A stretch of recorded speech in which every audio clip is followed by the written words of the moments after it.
अस्सलामुअलैकुम। आज मैं आपको अपनी इस वीडियो में 12 इम्पॉर्टेंट पॉइंट्स बताऊंगा कि किस तरह आप इन पॉइंट्स पर अमल करके CSS कॉम्पिटिटिव एग्जामिनेशन में कामयाब हो सकते हैं। मैं अपनी वीडियो शुरू करता हूं अपने 12 पॉइंट्स से।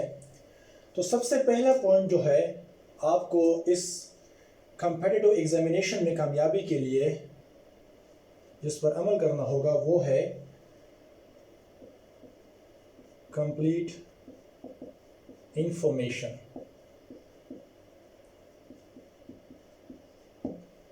आप जब CSS कॉम्पिटिटिव एग्जामिनेशन के लिए अप्लाई करें, आप ये एग्जाम्स देना चाहते हैं, तो आपको CSS के बारे में कंप्लीट इंफॉर्मेशन हो, आपके पास 100% इंफॉर्मेशन हो।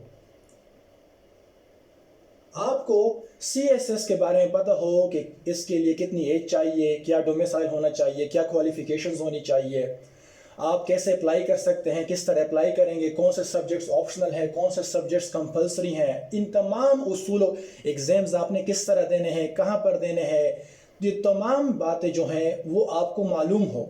शुरू से लेके आखिर तक मैंने यहाँ पर 99% का जिक्र नहीं किया, बल्कि 100% का जिक्र किया है कि आपके पास CSS की मुकम्मल मालूमात हो कि CSS क्या है, इसके लिए हम अप्लाई किस तरह कर सकते हैं, हम किस तरह CSS ऑफिसर्स बन सकते हैं, हमने एग्जाम में क्या करना है, किस तरह तैयारी करनी है, कहाँ से तैयारी करनी है, किस तरह पढ़ना है। आपके पास एटलीस्ट इसके बारे में मैक्सिमम से मुराद 100% इंफॉर्मेशन हो। अब वो इंफॉर्मेशन आप कहाँ से ले सकते हैं, ये याद रखें। ये जो वेबसाइट है ये जो फेडरल पब्लिक सर्विस कमीशन की वेबसाइट है, यहाँ से आपको बेहतरीन और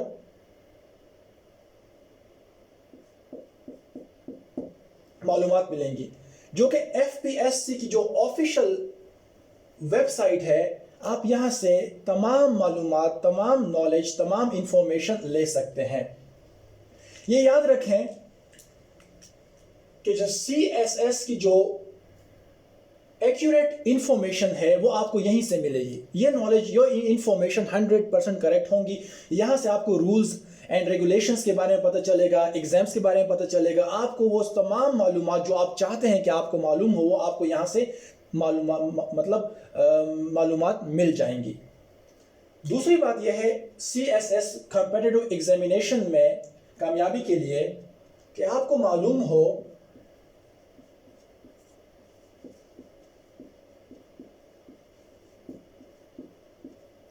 इस एग्जाम की इंपॉर्टेंस का।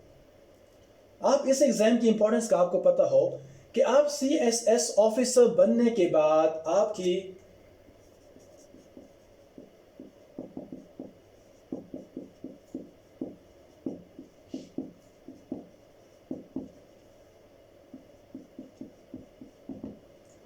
अथॉरिटी कितनी बढ़ जाएगी, पावर आपके पास कितनी आ जाएगी, स्टेटस पे क्या फर्क पड़ेगा, रिस्पेक्ट पे क्या फर्क पड़ेगा, आपको क्या क्या मिलेगा, आप कहां तक तरक्की कर सकते हैं, आप कहां तक अपने आप को लेके जा सकते हैं, आपका कैरियर कहां तक जा सकता है, आप अपने लिए, अपने माशरे के लिए, अपने मुल्क के लिए, अपनी फैमिली के लिए आप क्या क्या कर सकते हैं।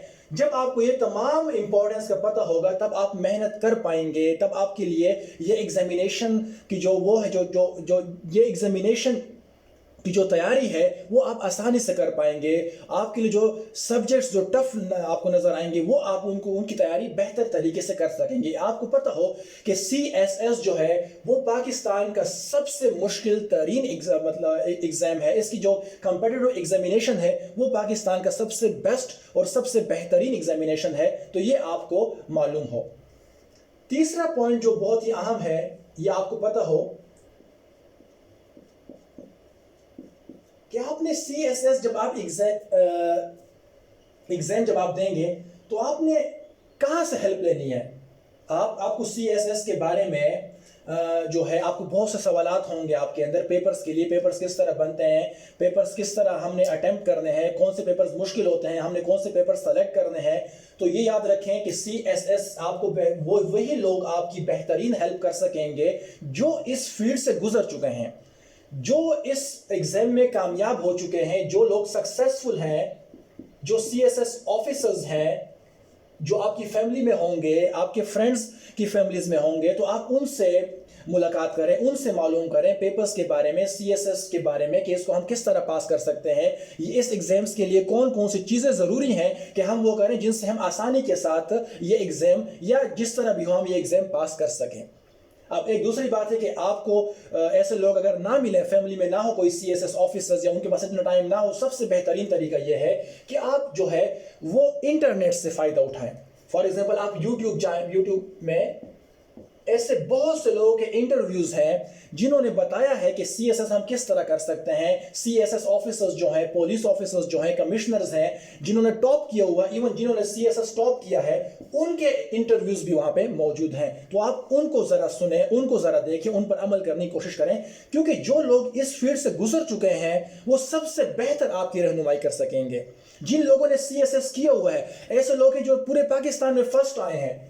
अगर आपको YouTube में ऐसे कैंडिडेट का या ऐसे सक्सेसफुल पर्सन का इंटरव्यू आपको मिलता है तो आप उसको सुने, आप उसको देखें, आप उससे मालूमात लें। आपको घर बैठे ही तमाम मालूमात YouTube से मिल जाएंगी। तो आप ऐसे लोगों के इंटरव्यूज देखें, ऐसे लोगों से मशवरे लें जो आपको बेहतरीन रहनुमाई कर सकें, और वो वही लोग हैं जिन्होंने इस एग्जाम में कामयाबी हासिल की है।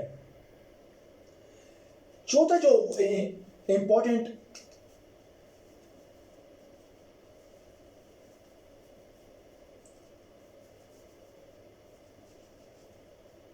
पॉइंट है वो ये है कि आपको पता हो कि ये सब्जेक्ट्स इसके कौन कौन से हैं। आपने असल में एग्जाम किस में देना है, रिटन एग्जामिनेशन आपने फॉर एग्जांपल किस में देना है।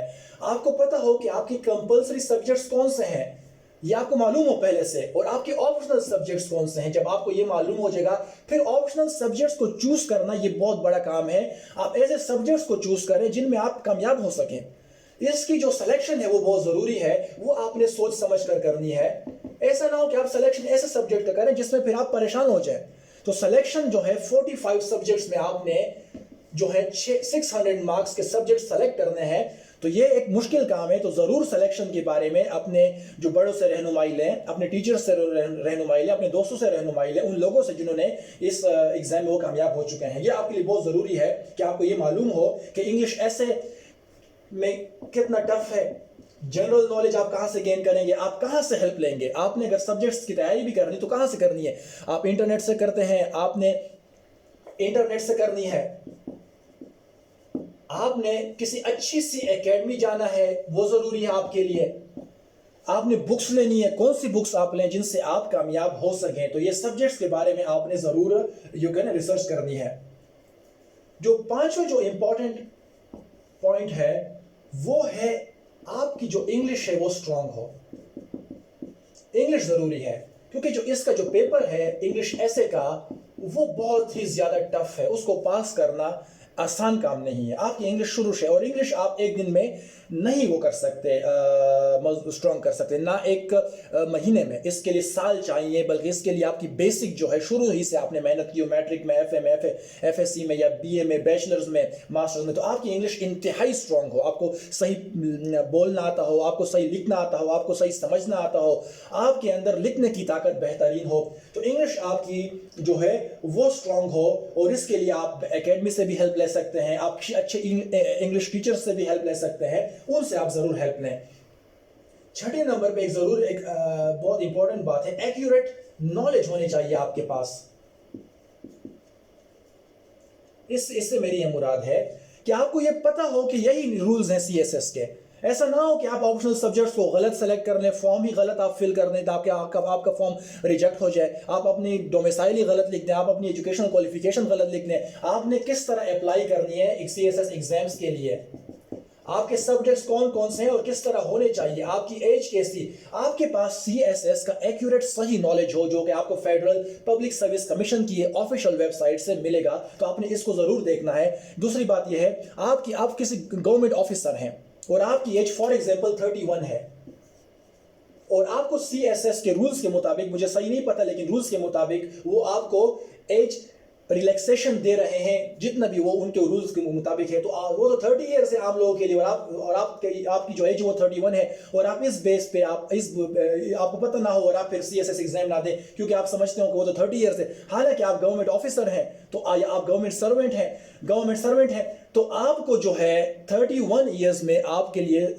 जो फेडरल पब्लिक सर्विस कमीशन है वो आपको एज रिलैक्सेशन दे रही है, और आपको पता ही ना हो, और फिर आपसे वो ये टाइम भी गुजर जाए, और फिर आप जो एज है वो फिर मतलब फिर आप इस एग्जाम से महरूम हो जाए। तो आपको पता हो कि एक्यूरेट नॉलेज आपके पास हो, आप किसी ऐसे इलाके से ताल्लुक रखते हो जिसके लिए CSS के 2 साल की एज या 3 साल जितने भी CSS के रूल्स के मुताबिक है वो एज रिलैक्सेशन दे रहा है, लेकिन आपको मालूम ही ना हो और आपकी एज 31 और आप वो टेस्ट ये जो एग्जाम हो वो आप दे सकते हो CSS के रूल्स के मुताबिक, एज रिलैक्सेशन के मुताबिक, तो इसलिए आपके पास एक्यूरेट नॉलेज जरूर हो।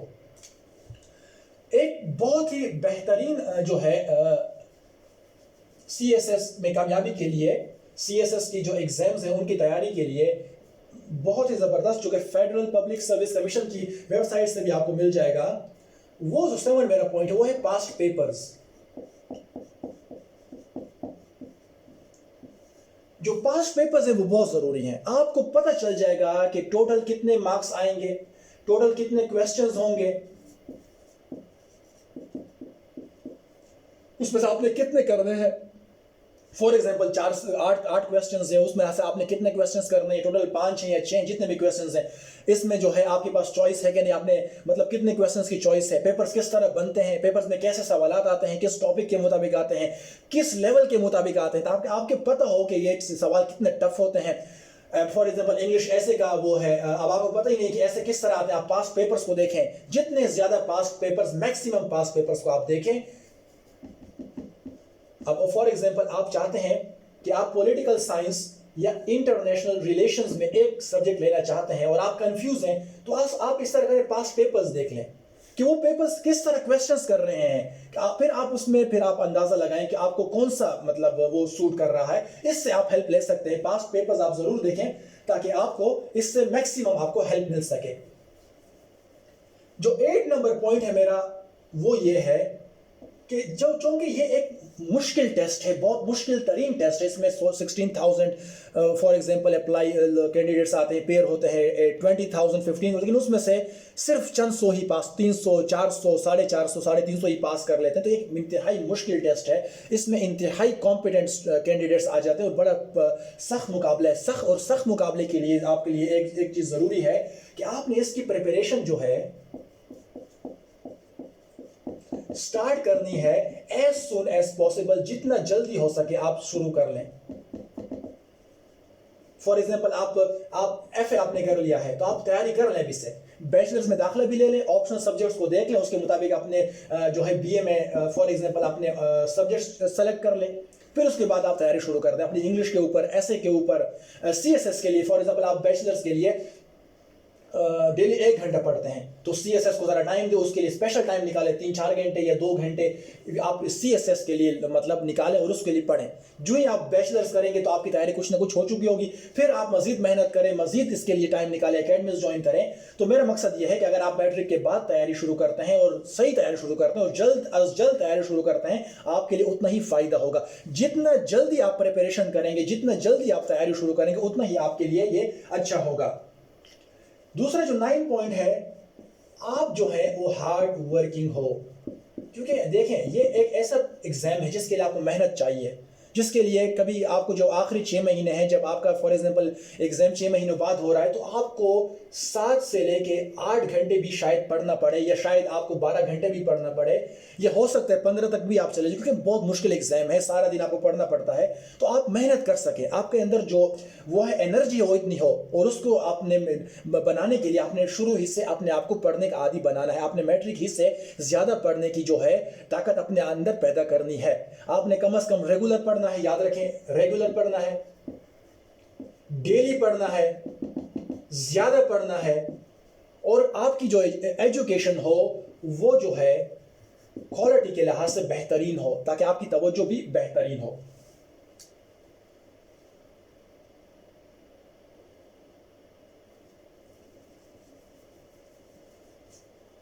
जो 10 पॉइंट है ये भी बहुत ज़रूरी है, एक बड़ा एग्जाम है। आपकी जो सेहत है, हेल्थ, वो आपकी अच्छी होनी चाहिए। अपनी सेहत का ख्याल रखें, अपनी जो खाने पीने का ख्याल रखें, रेस्ट अपने आप को बाकायदा दें, क्योंकि जितना आप मेंटली सेटिस्फाई होंगे, जितना आप मेंटली स्ट्रांग होंगे, उतना ही आप बेहतर तरीके से तैयारी कर सकेंगे। अगर आप बीमार हैं, अगर आप किसी एंजाइटी में है, टेंशन में है, डिप्रेस हैं, तो शायद वो आप उस तरह तैयारी ना कर पाएँ। लिहाजा सबसे ज़्यादा अपना ख्याल रखिए, अपनी डाइट का, अपने खाने का, अपने पीने का, अपनी रेस्ट का, अपनी बेसिक नीड्स का ख्याल ज़रूर रखें। अपने मतलब इंतहाई रिलैक्स होकर, जितना आप रिलैक्स होंगे उतनी ही ज़्यादा आप बेहतर तरीके से तैयारी कर पाएँ। क्योंकि याद रखें, CSS की तैयारी इंतहाई मुश्किल है। बड़े बेहतरीन कॉन्सेप्ट्स आपको क्लियर, मतलब आपकी कॉन्सेप्ट बिल्कुल आपको मुकम्मल क्लियर होने चाहिए। ऐसा ना हो कि आप खुद परेशान हो, आप बीमार हो, तब ये तैयारी जो है जो थोड़ा सा आपके लिए मुश्किल हो सकती है। आपकी हेल्थ कंडीशन जो है, आपके अंदर इतनी एनर्जी होनी चाहिए ताकि आप फिर पढ़ सकें और आपका जो है मेंटली आप मतलब रिलैक्स हों।